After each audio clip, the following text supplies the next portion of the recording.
Локалната самоуправа на Чешиново Облешево ги изготви трите предлог проекти што би се реализирали идната година, а за кои ќе бара пари од државниот буџет, што ги распределува Бирото за рамномерен регионален развој.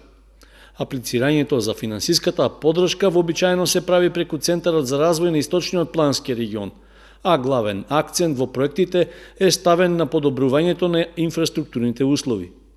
Една од намерите на општинската власт е да се реконструира сточниот пазар во Облешево, како и да се подобри сообраќајната поврзаност на регионално ниво. Подобрување на условите на овој регионален пазар, кој е специфичен за овој и можеби единствен во источниот крај, ќе се подобрат условите за хуман третман на животните, а со тоа ќе се зголеми и конкурентноста на пазарот и подобрување исто така на условите на земјоделците од овој крај.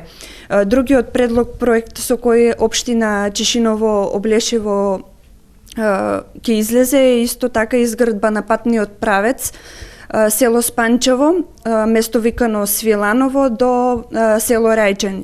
Овој патен правец исто така е од регионално значење за општината. Исто така овој патен правец е од значење за општина Пробиштип и општина Кочани.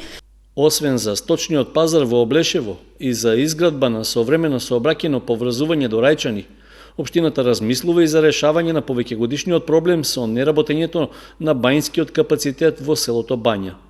Изготвениот проект, за кој ќе се бараат пари од Бирото за рамномерен регионален развој, се однесува на изработка на техничка документација за реконструкција на објектот, кој е запуштен и одамна не е во функција. Овој проект го подобрува туризмот во општина Чешиново Облешево и пошироко од регионот, затоа што со изградбата на овој бањолошки центар ќе се стави во функција еден објект кој порано функционираше како здравствена установа. Од општина Чешиново Облешево оценуваат дека сите три проекти заслужуваат финансиска поддршка од државата, затоа што се работи за специфични инфраструктурни објекти, што освен локално имаат и пошироко регионално значење.